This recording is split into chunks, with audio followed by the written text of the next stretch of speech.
XXOO Glow Fam, Vince here and welcome back to my YouTube channel. In today's video, Glow Fam, we're gonna talk about another pasabog na local brand. Ito yung brand na nagpadala sa akin ng limpak na PR packages. As in, sobrang daming products talaga. Feeling ko nga pang reseller yung pinadala nila sa akin sa sobrang dami talaga, as in. If you guys watch yung video ko with my nephew, Andre, makikita nyo doon na nag-unbox kami ng mga PR package from Moonlyt by Marina. And promise ko nga doon, iisa-isahin natin lahat ng products ng Moonlyt by Marina and gagawa natin siya ng mga vlog review para mas makilala nyo pa yung brand and makita nyo rin yung performance ng products nila. So in today's video, Glow Fam, we're gonna review the Moonlyt by Marina Eyebrow Pomades. So if you guys wanted to know how these perform, what are you waiting for? Grab a drink, sit back and relax, and without further ado, let's glow!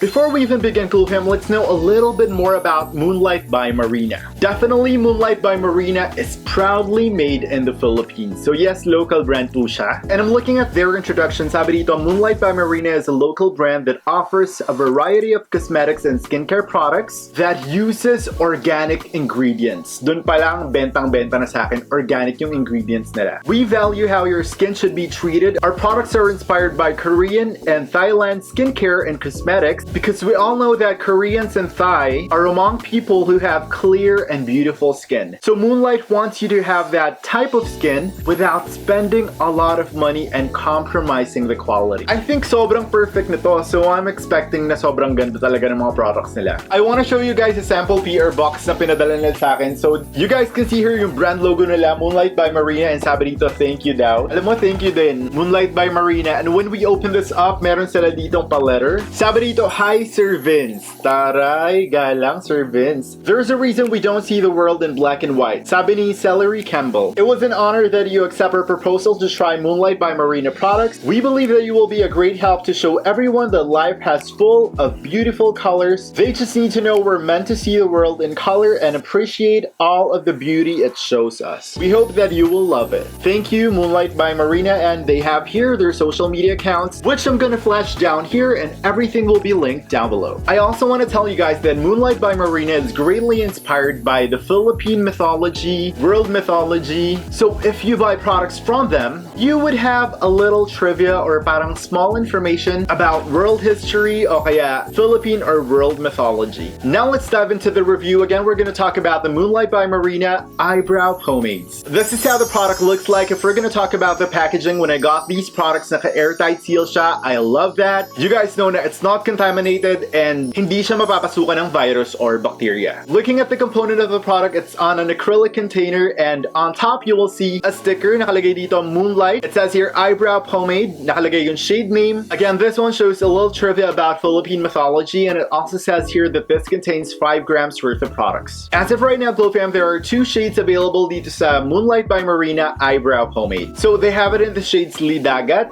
and Magwayan. So we're gonna do an arm swatch right now. We are starting with the shade Lidagat. This is how Lidagat looks like. As you can see, it's a deep brown shade. Actually, what I call this is like a black-brown shade. Ganito yung mga shades na ginagamit ko dati, as in black-brown shade, since medyo dark nga yung hair ko. Personally, what I prefer is like a graphite shade na eyebrow pomade. Pero black-brown is not bad. I mean, I can use this one. The other shade that we're gonna try out is Magwayan. This is how Magwayan looks like on the arm swatch. As you can see, Glow Fam, medyo meron tong red undertone, and siya yung medyo light type ng brown. Ako personally, I'm not going for this type of color kasi nga sobrang dark ng hair ko. Kung medyo brownish yung color ng hair mo, parang medyo mga light brown, I think you can use this one. Pero for today's video, what we're gonna use is itong Lidagat. The Moonlyt by Marina Eyebrow Pomade retails for 130 pesos. And if we're gonna talk about the product availability, they do have a Shopee account, which I'm gonna link on the description box below. Or you can also send them a message on their social media accounts, Moonlyt by Marina Main on Facebook, at Moonlyt by Marina Main on Instagram. So sabi ko nga kanina na medyo inspired yung Moonlyt by Marina by Philippine and world mythology and then world history. Tingnan natin kung anong nakalagay dito sa eyebrow pomades na to. First, on the shade Lidagat, it says here that Lidagat is a Visayan deity. Actually, sobrang liit niya, hindi ko na siya masyadong mabasa. Wait lang, kukunin ko yung salamin ko.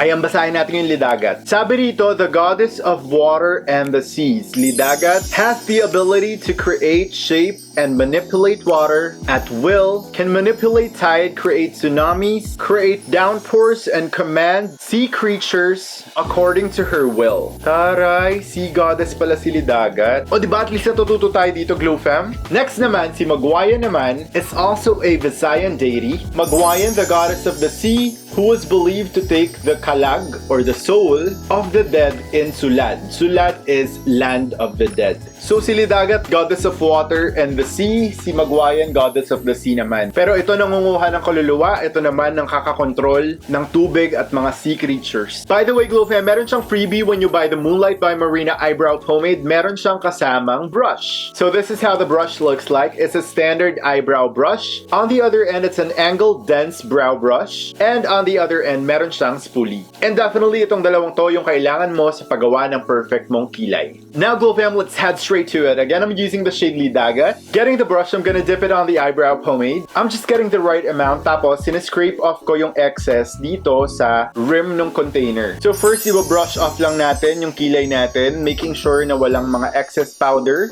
na napahalo sa ating kilay. We're gonna start by doing the outline of the brows. Dito muna tayo sa middle portion. Let's move outwards hanggang dun sa may tail. After that, we're gonna fill in the body of the brows. I'm not gonna do a super intense brow today, so I'm just making sure that everything is covered. Gawin natin yung upper outline, making sure na walang gap. And with whatever's left dun sa brush, just do the inner lower outline. Once done, switch to the spoolie side and we're gonna brush off the excess product, and we're also gonna make sure that all the products are evenly distributed dito sa ating brows. Here's one brow all done with Lidagat, and this one looks really nice. So Glow Fam, I'm just gonna carve the brows off camera, and I'm also gonna do the other side, and we'll be back. We are back, and this is how my brows looks like after Lidagat. As you can see, na-carve ko na yung brows ko, nalagyan ko siya ng highlighter, naglagay ako ng konting eyeshadow. Para magkaroon lang ng dimension yung eyes ko, naglagay ako ng lashes and highlight sa may inner corner ko. And can we just focus dun sa brows ko? Like, sobrang ganda niya. Ito yung sinasabi ko sa inyo na black-brown siya, pero kaya ko pa rin siyang suotin. Like, hindi siya mukhang off dahil nga black yung tone ng hair ko. It looks really, really nice. I really think that this eyebrow pomade is not that intense. Like, yung pigmentation niya is saktong-sakto, and I feel like it's super blendable. Sorry kung may naririnig kayong mga kulog-kulog kasi umuulan eh. Binabasbasa na tayo ni Lidagat, ayan. Dahil sobrang ganda ng kilay natin ngayon. Like, hindi siya yung parang nakakatakot na kilay. Ang ginawa ko lang, kinarve ko lang sa ilalim, hindi ko na kinarve out sa taas para it still looks a bit natural. Pero tingnan mo, sobrang ganda. I really can't get over it. Sobrang ganda talaga. And now for my final thoughts. If we're gonna talk about the packaging, yes, check. Airtight seal, wala tayong problema dun. Moving on sa component ng product, I think it's very standard sa mga eyebrow pomade. Well, this one contains 5 grams worth of products. That's not bad. I think magagamit mo pa rin to ng matagal. Dahil a little goes a long way, you don't need too much. And I think it looks perfect. Let's talk about the formula. I think the formula is super blendable. It's a bit creamy pag sinwatch mo, pero when you put it on your brows, it doesn't look oily, it's not greasy, it's not bleeding out on my brows. I'm gonna observe this eyebrow pomade kasi after a few months of opening an eyebrow pomade, meron siyang tendency na mag-dry out. So titingnan natin kung gaano katagal maglalast to. Wala naman nakalagay na claim sa kanya kung waterproof ba siya, transfer proof or whatsoever. So I think we're gonna stick dun sa pagkakagawa ng kilay natin. Yung price point niya na 130 pesos, I think it's super worth it. Plus makakatanggap pa kayo ng isang eyebrow brush and merong spoolie on the other end. I think worth it na yung 130 pesos na yun. Plus point pa for me yung merong patrivia, yung product ng Moonlyt by Marina. I think hindi siya ganun ka-common sa mga cosmetic products. Normally wala naman talaga eh. Pero dito at least meron tayong matututunan kahit papano. My only comment dun sa eyebrow pomade ng Moonlyt by Marina or something that they can improve on. My God, nagagalit si Lidagat, sasabihin ko na yung comment ko. Is actually yung shade range nila. Kita nyo naman, meron lang silang 2 shades. The shade Lidagat, I like this a lot. As in super. I think magagamit ko talaga siya. Yung shade na Magwayan, I'm not really a fan of eyebrow pomades na merong color red undertone. Kasi it doesn't really complement a lot of hair tones. Kasi this type of color does not really match majority of the Pinoy hair colors. Normally, ang mga Pinoy kasi either black yung kulay ng hair nila o kaya, alam mo naman, maraming Pinoy na gusto magpa-brown ng hair. So, yung range lang ng brown na hair is light brown, ash brown, dark brown, chestnut, and medyo lehis ng konti itong kulay na to dun sa mga ganong klaseng hair color na nakikita ko. The only hair color na naiisip ko na mag-work tong product na to is if you're a redhead. Alam mo yun sa Amerika, merong mga redhead or medyo brownish na medyo orange yung tone ng hair nila or yung color ng hair nila. I think this is perfect for them. Pero if we're gonna look at the feasible target market, which are Filipinos, I think yung majority ng